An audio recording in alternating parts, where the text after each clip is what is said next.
Hello and welcome. You're watching Unplugged TV India. This is Alice Francis. Let's catch some major updates from around the world. The row over the smoking Kali poster has blown up now, with the BJP demanding TMC MP Mahua Moitra's arrest for her comments on goddess Kali. The controversy erupted after filmmaker Leena Mani Makalai shared the poster of her film Kali on social media. The poster depicts a woman dressed up as goddess Kali smoking a cigarette and holding an LGBTQ flag in her hand. Trinamool Congress MP Mahua Moitra on Tuesday said that Kali for her was a meat-eating, alcohol-accepting goddess. Moitra said this while speaking at the India Today Conclave East 2022. The poster led to a social media storm with the hashtag Arrest Leena and allegations that the filmmaker had hurt religious sentiments. A member of a group going by the name Gawa Mahasabha said he had filed a complaint with Delhi police. Himachal Pradesh, which has been witnessing incessant rainfall since Tuesday night, was hit with flash floods in the Manikarna Valley in the Kulu district on Wednesday. At least 4 people are feared dead in the flash floods caused by cloudburst which wreaked havoc at Khoj Nala in Parvati Valley of Kulu.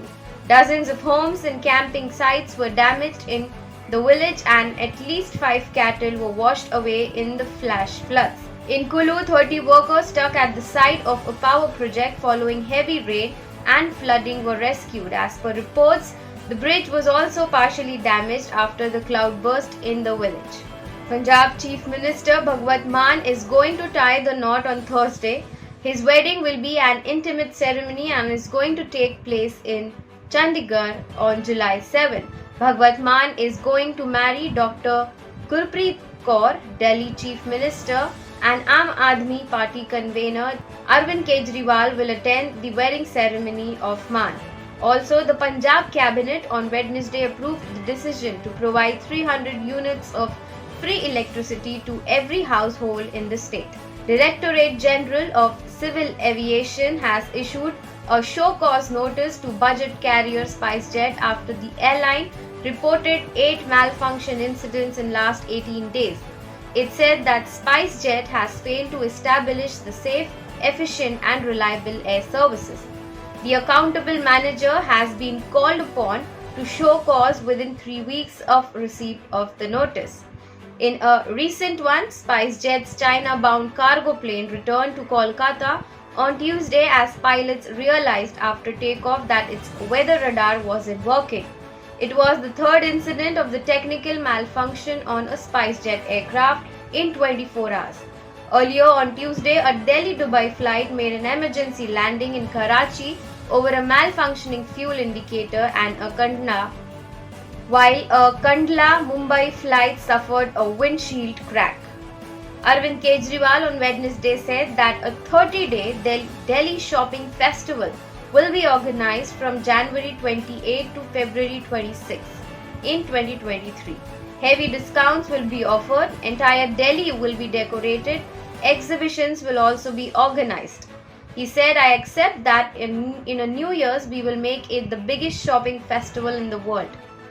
In a development that could bring down the United Kingdom government, 2 of the senior-most ministers in the Boris Johnson cabinet resigned within minutes of each other on Tuesday, citing a lack of confidence in the Prime Minister's leadership. Treasury Chief Rishi Sunak and Health Secretary Sajid Javid quit the government after Johnson was forced to acknowledge that he changed his story on the way he handled allegations of sexual misconduct by a senior member of his government. Nadeem Jahavi has been appointed as UK Finance Minister after Rishi Sunak resigned from the post.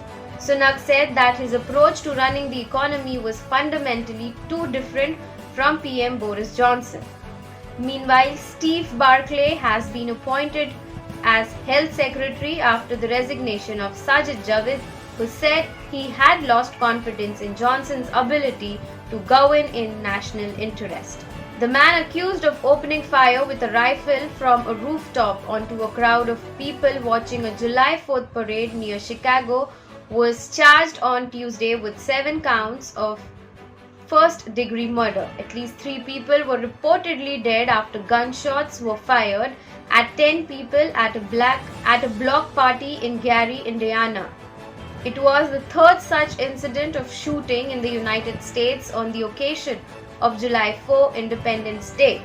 The shooter, who killed 7 people and injured 36 during a parade in US, dressed as a woman so that he could escape the scene of the mass shooting. Robert Crummer was arrested on Monday evening following an 8-hour manhunt and was charged with 7 counts of first-degree murder on Tuesday.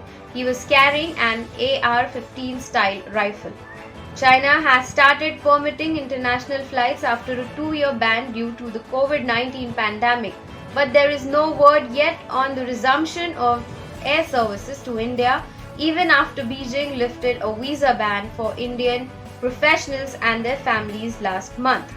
China is further streamlining procedures for those arriving into the country after reducing the quarantine time to 7 days in designated hotels, followed by 3-day isolation at home from the previous 2 days isolation for inbound travelers. Over 23,000 Indian students, mostly studying medicine, are reportedly stuck back home due to COVID visa restrictions. India submitted a list of several hundred students after China sought the names of those wanting to return immediately to pursue their studies. Officials say the 2 countries are also reportedly in talks to resume limited flights.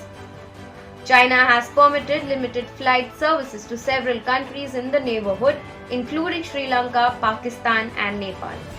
Amid the conflict in Ukraine, the Russian parliament's lower house on Tuesday passed 2 bills, one of which could allow the government to compel business to provide goods to the military.